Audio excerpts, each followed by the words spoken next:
할렐루야. 오늘 우리 함께 묵상할 말씀은 다니엘서 7장 22절로부터 28절의 말씀입니다. 우리 함께 소리내어서 큰 소리로 합독해 보시겠습니다. 옛적부터 항상 계신 이가 와서 지극히 높으신 이의 성도들을 위하여 원한을 풀어주셨고, 때가 이르매 성도들이 나라를 얻었더라. 모신자가 이처럼 이르되 넷째 짐승은 곧 땅의 넷째 나라인데, 이는 다른 나라들과는 달라서 온 천하를 삼키고 밟아 부서뜨릴 것이며, 그 열 뿔은 그 나라에서 일어날 열 왕이요 그 후에 또 하나가 일어나리니, 그는 먼저 있던 자들과 다르고 또 새 왕을 복종시킬 것이며, 그가 장차 지극히 높으신 이를 말로 대적하며 또 지극히 높으신 이의 성도를 괴롭게 할 것이며, 성도들은 그의 손에 붙임받으어 한 때와 두 때와 반 때를 지내리라. 그러나 심판이 시작되면 그는 권세를 빼앗기고 완전히 멸망할 것이요 나라와 권세와 온 천하 나라들의 위세가 지극히 높으신 이의 거룩한 백성에게 붙임받으리니, 그의 나라는 영원한 나라이라.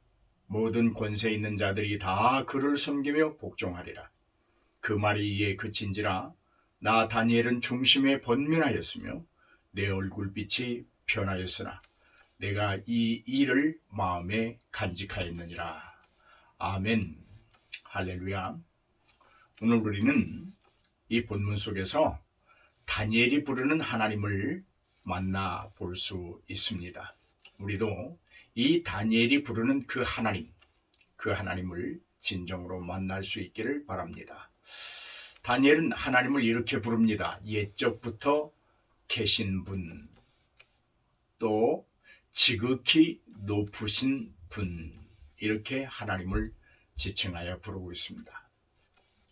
여러분, 다니엘의 하나님은 어느 날 갑자기 누군가에 의해 세상에 출현하는 신비로운 인물이 아닙니다. 옛적부터 항상 계신 분이십니다. 그 옛적이라는 말은, 그 시간은 우리가 알 수 없는 것입니다. 다만 창세 이전이라는 것으로 우리는 가름하고 있습니다. 옛적부터 계신 이는 항상 계시는 분으로 언제나 계시는 분이니 시작과 끝이 없는 분이라는 말입니다. 알파와 오메가로 불리는 분, 그분이 옛적부터 계시는 분이십니다. 그분은 물리적 존재에 관해서도 언제인지 어느 때인지 우리로는 알 수 없는 분, 그분이 옛적부터 계시는 하나님이시라, 그런 말입니다. 여기 항상이라고 하는 말은 히브리어로 용이라고 하는 말인데, 이는 2장 28절에서 말하는 하늘에 계시는 하나님을 말합니다. 다시 말해서 용이라고 하는 말은 데이, 나를 말하고, 타임, 시간을 말하며, 2장 44절에 나오는 여러 왕들의 시대를 말하는 것으로 단 한 시간도 단 하루도 어느 시대에든 존재하지 않은 때가 없는 분이라는 말입니다.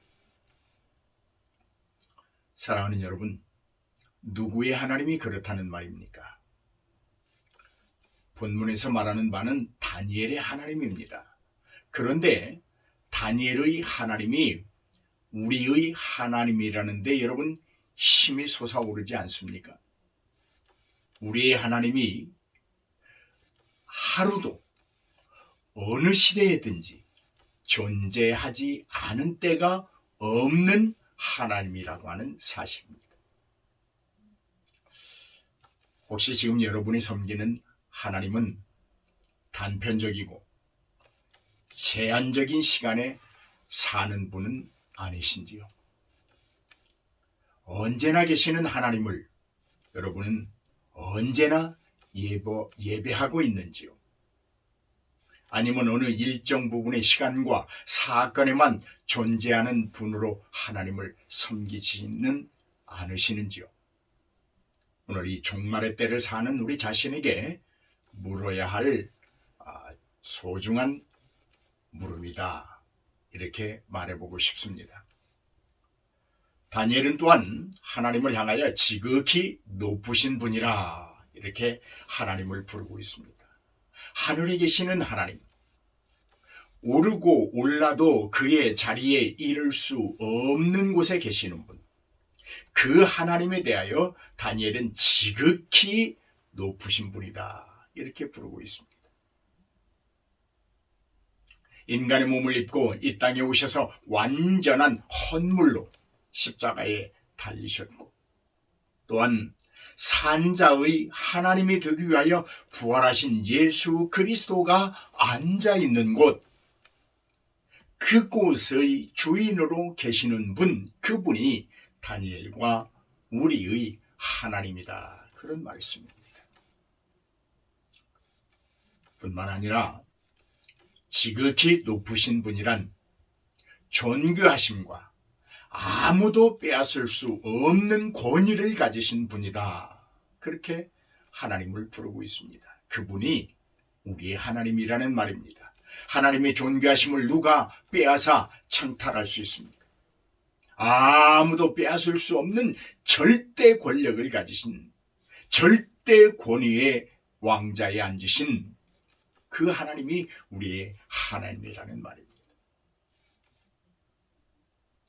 이렇게 하나님을 옛적부터 항상 계신 하나님, 지극히 높으신 하나님이라고 부른 다니엘은 이제 하나님이 하시는 일들을 기술해 주고 있습니다.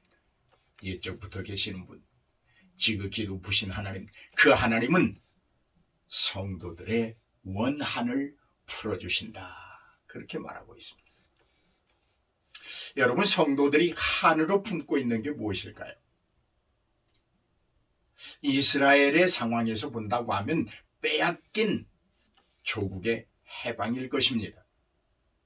그렇습니다. 물론 육적으로는 이스라엘의 회복을 의미한다고 말할 수 있습니다. 그러나 영적으로는 죄로 인하여 빼앗기고 방황하게 되고 그 죄로 인하여 빼앗김으로 말미암아 타국에서 살고 있는 우리의 영적 한을 풀어주신다는 말씀입니다. 그리고 반드시 하나님은 성도들의 한으로 가지고 있는 하나님의 나라를 얻게 하신다고 말하고 있습니다. 사단의 세계를 완전히 멸하시고 자기 백성들에게 영원한 나라를 얻게 하시는 분, 그분이 옛적부터 계시는 분이고 지극히 높으신 하나님이시며 완전한 헌물로 이 땅에 오셔서 십자가에 달려 죽으시고 산자의 하나님이 되시기 위하여 부활하셔서 그 높은 하나님의 우편 보좌에 앉으신 그분이다. 이렇게 말하고 있습니다. 여러분, 잃어버리고 빼앗겼던 에덴의 회복, 타락의 결과로 송두리째 잃어버렸던 하나님의 형상이 회복되는 것, 이것이 우리의 바람이요, 우리가 지금 품고 있는 절절한 한이 아니겠습니까? 흠도 없고 점도 없는 형상의 회복은 반드시 회복되어야 할 하나님의 나라임이 분명합니다. 죄로 인한 폐해와 멸망으로부터 온전히 자유함을 얻는 것, 그것이 우리가 얻을 나라입니다. 여러분, 지금 여러분은 이 나라를 얻으셨습니까? 누리고 계십니까? 하나님의 형상이 완전히 회복되었다고 말할 수 있으십니까? 지독하게도 가시덤불이 무성한 이 세상에서 의지적인 믿음의 삶으로 그것들을 헤쳐나가고 계시는가요? 아마도 이것은 옛적부터 계시는 하나님, 지극히 높으신 하나님이 우리에게 요구하시는 삶이라고 생각합니다. 우리로 하여금 얻게 하시며 누리게 하시는 현실 존재의 나라, 그것이 바로 하나님의 나라라고 하는 사실입니다. 이제 21절에 보면 성도들과 싸워 이기던 네 번째 짐승은 하나님의 통치 앞에서 더 이상 하나님의 백성들을 괴롭히지 못합니다. 그들은 우리가 그랬듯이 저들의 무자비했던 죄악으로 권세도 영광도 다 빼앗기고 맙니다. 이것이 주님이 다시 오시는 그날에 있을 일들을 모형으로 보여주고 있는 것입니다. 사랑하는 여러분, 아무도 누구도 그 어떤 나라도 하나님의 통치를 거역할 수 없습니다.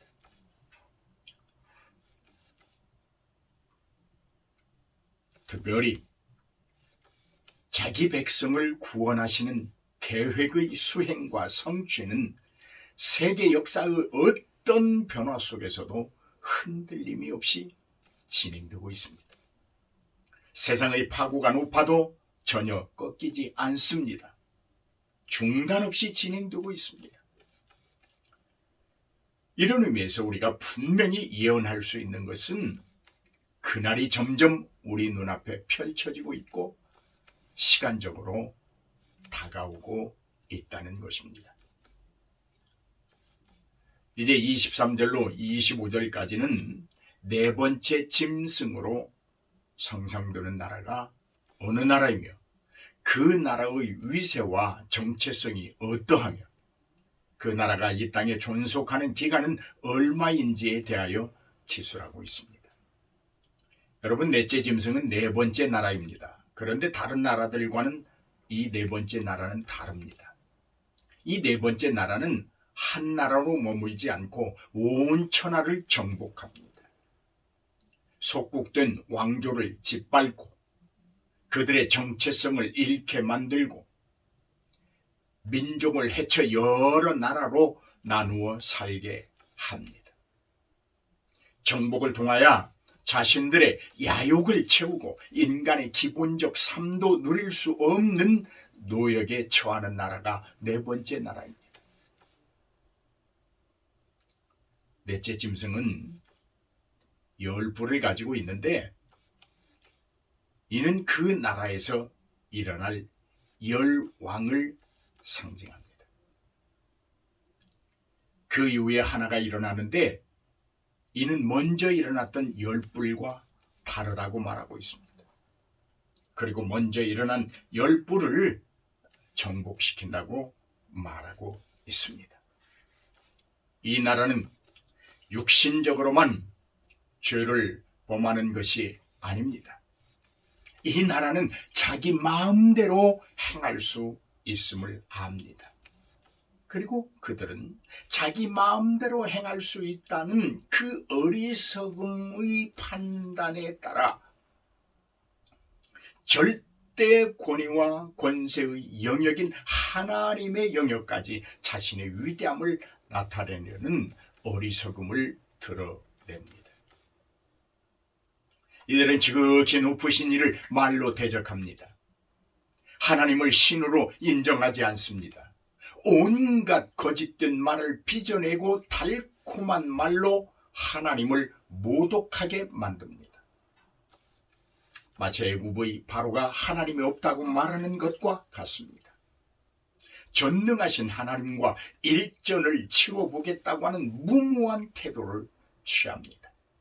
참 어리석은 나라입니다. 하나님을 대적하기 위해 그들은 하나의 방법으로 하나님의 백성들을 괴롭힙니다. 죽입니다. 때립니다. 감옥에 가둡니다. 그의 잔인함과 무모함이 극에 달하게 됩니다. 이 일로 인하여 하나님이 잠잠히 계실 수 없게 되는 것입니다. 이들의 행위는 자기들이 위대하다고 자기 마음대로 할 수 있다고 생각하고 저지르는 일들이지만 그 결과는 하나님으로 하여금 잠잠히 계실 수 없도록 만드는 결과를 초래합니다. 이들의 안중에는 하나님의 심판이 없습니다. 눈에 보이는 것이 다라고 생각합니다. 손에 잡히는 것이 최고라고 생각합니다. 누리고 즐길 수 있는 것, 속국을 짓밟음으로 말미암아 얻을 수 있는 거짓된 영광과 존경이 최고라고 생각합니다. 그러나 이들의 만행은 한때와 두때와 반때까지만이다, 이렇게 말하고 있습니다. 세상의 권력과 그들이 누리는 영광과 부귀는 영원하지 못하다는 말입니다. 잠깐입니다. 잠깐입니다. 언제까지일까요? 하나님의 심판의 칼이 칼집을 떠나기 전까지만 그들이 그렇게 할 수 있습니다.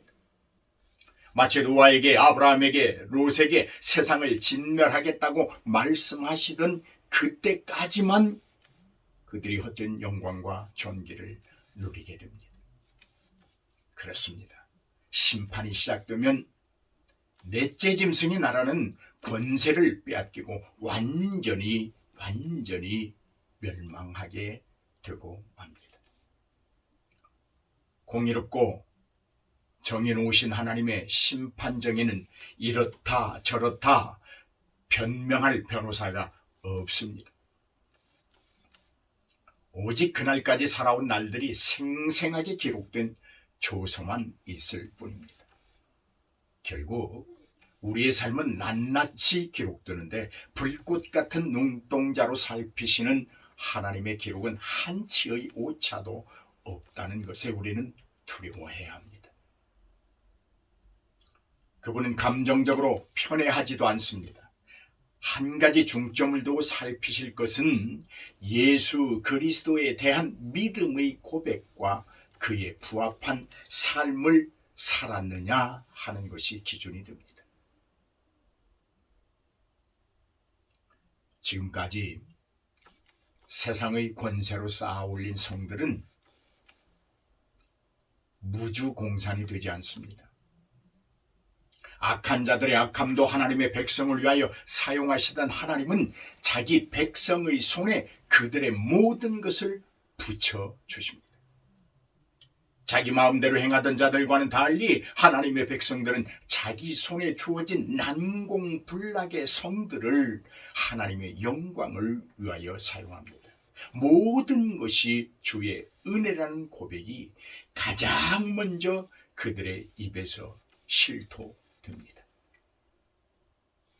사랑하는 여러분, 하나님의 나라는 영원한 나라입니다.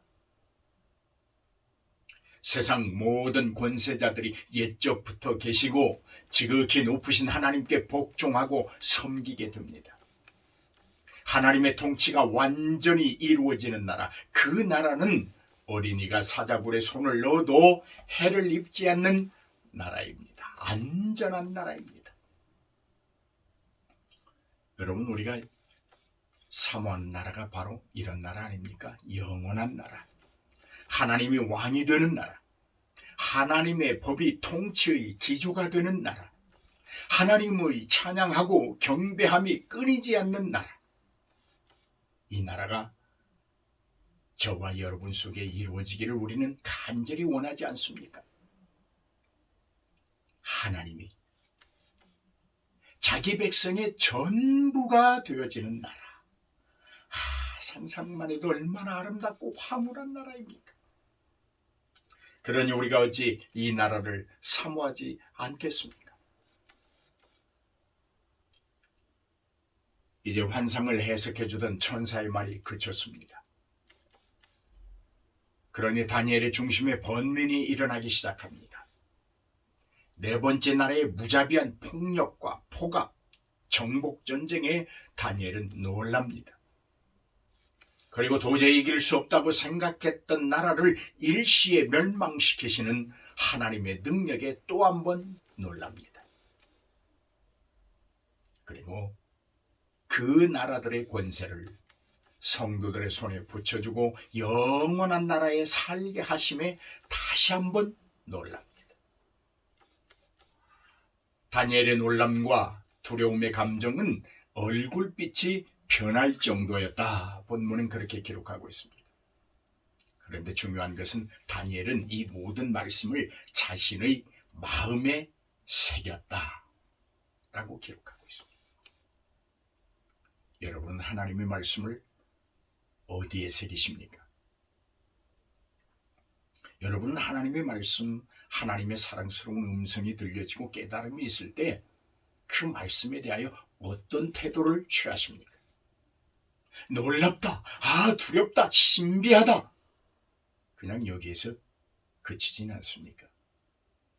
여러분의 마음판에, 여러분의 마음에 새기고 또 그것을 되뇌이고 곱씹으면서 여러분의 삶이 하나님을 의식하는 삶으로 바꿔보려는 노력은 있습니까?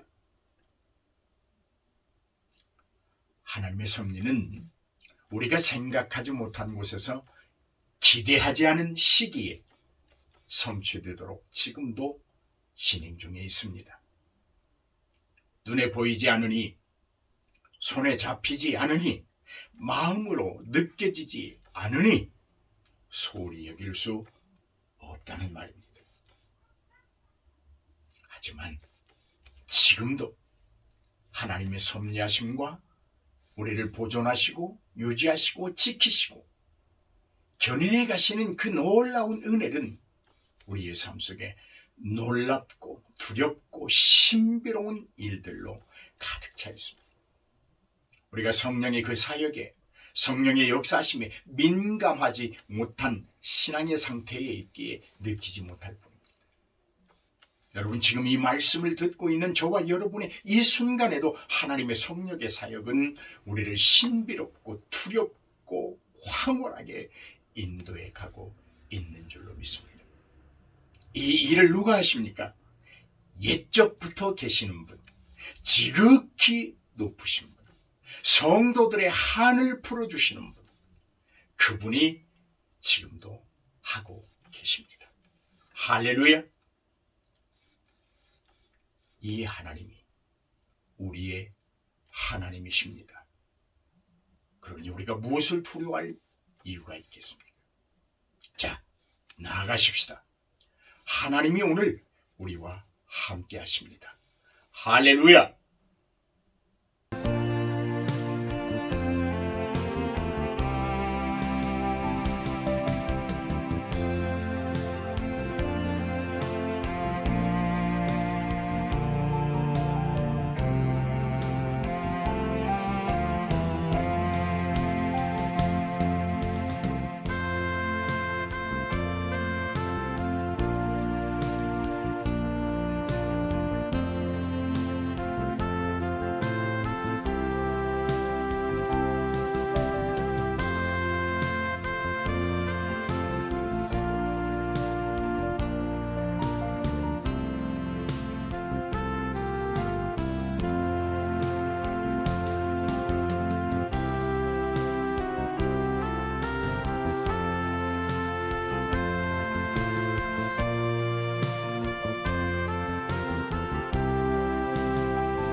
두렵고 황홀한 나라입니까? 그러니 우리가 어찌 이 나라를 사모하지 않겠습니까? 이제 환상을 해석해 주던 천사의 말이 그쳤습니다. 그러니 다니엘의 중심에 번민이 일어나기 시작합니다. 네 번째 나라의 무자비한 폭력과 포갑, 정복전쟁에 다니엘은 놀랍니다. 그리고 도저히 이길 수 없다고 생각했던 나라를 일시에 멸망시키시는 하나님의 능력에 또 한 번 놀랍니다. 그리고 그 나라들의 권세를 성도들의 손에 붙여주고 영원한 나라에 살게 하심에 다시 한번 놀랍니다. 다니엘의 놀람과 두려움의 감정은 얼굴빛이 변할 정도였다. 본문은 그렇게 기록하고 있습니다. 그런데 중요한 것은 다니엘은 이 모든 말씀을 자신의 마음에 새겼다 라고 기록하고 있습니다. 여러분은 하나님의 말씀을 어디에 새기십니까? 여러분은 하나님의 말씀, 하나님의 사랑스러운 음성이 들려지고 깨달음이 있을 때 그 말씀에 대하여 어떤 태도를 취하십니까? 놀랍다, 두렵다, 신비하다, 그냥 여기에서 그치지는 않습니까? 여러분의 마음판에, 여러분의 마음에 새기고 또 그것을 되뇌이고 곱씹으면서 여러분의 삶이 하나님을 의식하는 삶으로 바꿔보려는 노력은 있습니까?